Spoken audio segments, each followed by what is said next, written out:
Olha só, aparentemente o governo Lula está preocupado com o chamado círculo de fogo pró-Trump em torno do Brasil, né?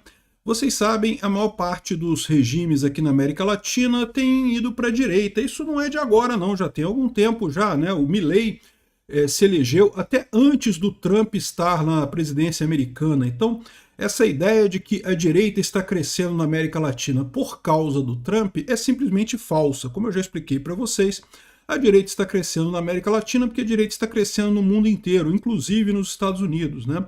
Não é que o Trump causou esse aumento da direita na América Latina. O Trump é um resultado do mesmo fenômeno lá nos Estados Unidos também, né?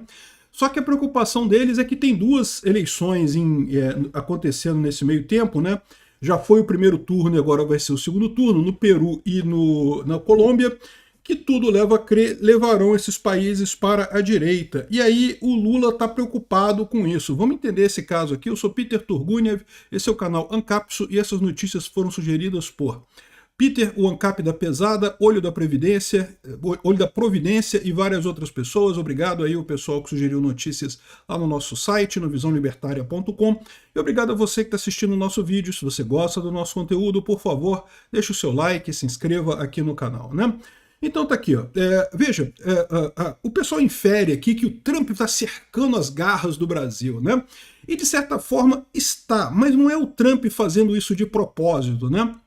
É a mudança da população mesmo em direção à direita que está fazendo isso acontecer. Inclusive, a esquerda reclamou muito, disse que teve roubos e não sei o que lá, teve problema nas eleições e, na verdade, nada ficou provado.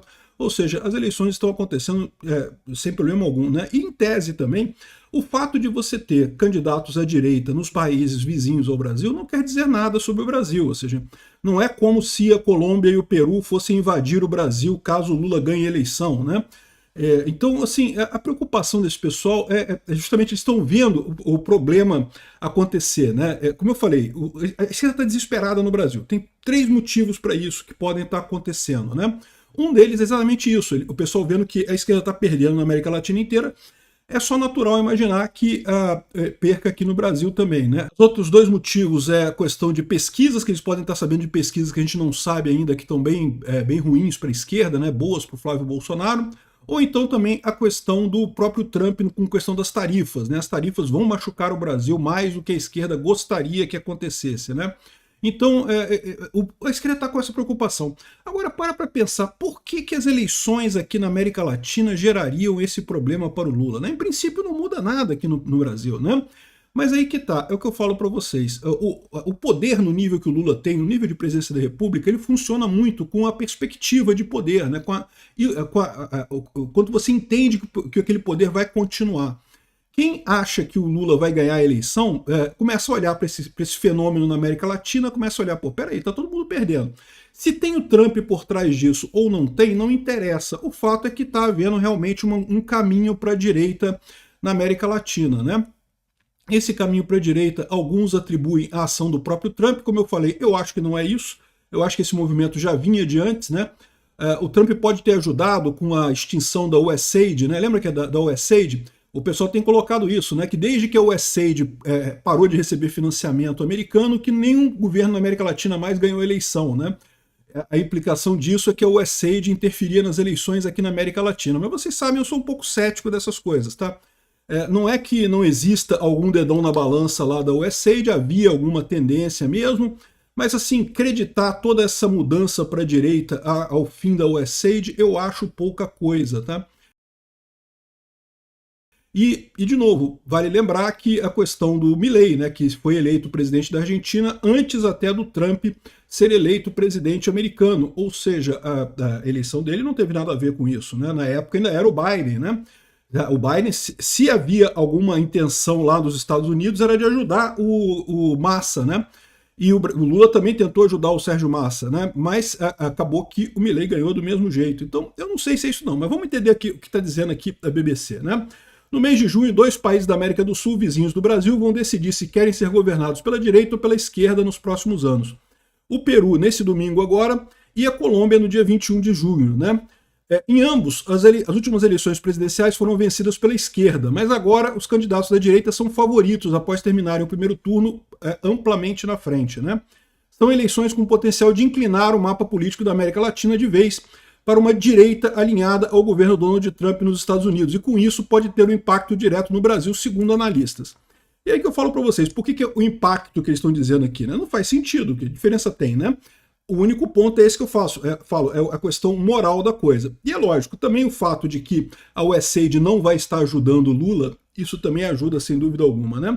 Os americanos estão fazendo um círculo de fogo em torno do Brasil. Não. Tá vendo como é que o pessoal... Não, que eles que estão construindo um círculo de fogo... Não, o Milei já ganhou antes, cara. A direita vem crescendo no mundo inteiro por um motivo muito simples, pela questão da informação descentralizada e distribuída. Já há algum tempo. Olha o exemplo do Brasil. Aqui no Brasil praticamente não havia direita. Aliás, durante uma época, eu lembro da minha juventude, se dizer de direita no Brasil era um xingamento. Você xingava a pessoa de direita. Então, assim, não existe isso, né? Isso foi, lógico, resultado muito direto da ditadura militar brasileira, que fez um monte de merda, e algumas pessoas entendem como a ditadura sendo de direita, né? Eu nunca entendi dessa forma, sempre falei para vocês, a ditadura militar brasileira foi de centro-esquerda, não foi de direita, não tem nada de direita. Olha os planos econômicos do Delfim Neto, é igualzinhos do Lula, igualzinhos da Dilma, né? Então, mas na cabeça das pessoas aqui no Brasil isso era direita, e como eles fizeram muita merda, o pessoal ficou com ojeriza da direita, da mesma forma que vai ficar com ojeriza da esquerda por um bom tempo aí nos próximos anos, devido exatamente a, olha só, as merdas que o Lula está fazendo para continuar no poder aqui, para a esquerda continuar no poder aqui no Brasil, né? Ou seja, não é os Estados Unidos que está fazendo isso, né? O que aconteceu foi com a informação descentralizada e distribuída, as pessoas começaram a conversar mais entre si e se descobriram muito mais de direita e conservadoras e religiosas do que havia a crença, né? A televisão como meio de comunicação, os jornais, a comunicação em massa, sempre passou uma visão de mundo muito mais progressista do que realmente a população foi, né? Então, durante muito tempo, você tinha aquele consenso social, que você não gostava da esquerda, mas todo mundo é esquerdista aqui no Brasil, então eu não vou nem lutar contra isso, porque a maior parte é assim mesmo. A internet quebrou isso, porque as pessoas começaram a conversar umas com as outras e perceberam. Eu digo isso pela minha própria experiência pessoal, tá? Eu era uma dessas pessoas. Eu me tornei ANCAP por volta de 2015, 2016, mas antes disso eu já me considerava um liberal clássico, desde a juventude, né? Eu acreditava que o governo é um mal necessário, mas um mal ainda assim. Então deveria ser o menor possível, né? Quanto menos coisa o governo fizer, melhor. Tem que privatizar tudo, diminuir ao máximo o tamanho do governo, né? Só lá por 2015, 2016 que eu me tornei ANCAP, realmente acreditar que não há necessidade nenhuma de governo, não há mais necessidade. Dada a tecnologia que nós temos hoje, não há necessidade mais nenhuma de governo, né? Então o governo virou só um mal, sem a parte do um mal necessário, né? Mas eu me via na faculdade de engenharia lá no UFRJ, e também na faculdade de Direito que eu fiz depois, eu me via no meio de um monte de gente de esquerda, e eu meio que deixava para lá, cara, nem discutia política, cara, eu perder meu tempo, falar, pô, o pessoal é de esquerda, né? Eu sei que a maior parte do pessoal aqui no Brasil acredita em socialismo, não sei o que lá, deixa quieto, não vou falar nada sobre nada disso daí, né? E o que mudou foi isso, cara, porque talvez se naquela época eu tivesse já internet, eu tivesse contato com outras pessoas e coisa e tal, eu teria percebido que não é bem assim, tem um monte de gente tinha um monte de gente, provavelmente, que estava na mesma situação que eu, também era de direita e também evitava falar de política na universidade, porque, não, todo mundo é de esquerda mesmo, no Jornal Nacional. Isso é que mudou na sociedade, né? E é por isso que o pessoal tem tanta raiva de rede social, acha que as big techs, não sei o que lá, mas na verdade não tem nada a ver com as big techs em si, tem a ver com as pessoas conversando, né? Agora, olha só, caso a esquerda saia vencedora, o governo Lula pode sentir um alívio por manter alguns aliados ideológicos na região. Mas o cenário mais complicado para o Brasil, o cenário já era complicado para o Brasil, né? Por quê? Porque já perdeu o Chile, já perdeu a Argentina, já perdeu o Equador, já perdeu a Venezuela, meu amigo, e está prestes a perder Cuba também. Ou seja, realmente sobrou muito pouca coisa para a esquerda na América Latina, né?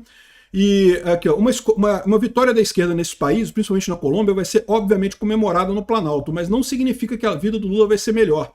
Só não vai piorar, né? Agora olha que coisa curiosa que eles escrevem aqui, ó.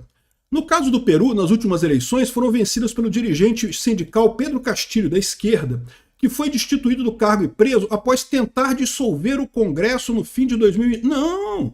E isso que ele fez é que é golpe. Dissolver Congresso é golpe, dona BBC. Cadê? Quem é que escreveu essa coisa aqui? Senhor Vitor Tavares. Senhor Vitor Tavares, tentar dissolver o Congresso é golpe. O Pedro Castilho foi preso porque fez um golpe. Isso daqui, como eu sempre falo para vocês, é verdade que golpe, você só é preso quando o golpe falha, evidentemente, né? Se o golpe dá certo, né, não tem como prender a pessoa, né? O golpe deu certo, há uma nova ordem jurídica e administrativa no local, então não tem mais o que fazer, né? Mas isso eu concordo. O Bolsonaro foi acusado de tentar um golpe.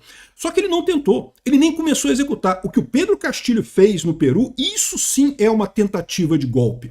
Ele foi lá e foi na televisão e falou, olha só, o Congresso está dissolvido, eu agora vou controlar diretamente as coisas, as Forças Armadas vão fazer não sei o que lá, e coisa e tal, e pronto, né?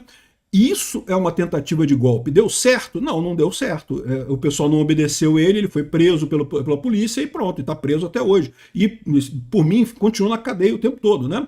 Da mesma forma, isso o pessoal da direita vai me criticar, mas o cara da Coreia do Sul também tentou dar golpe.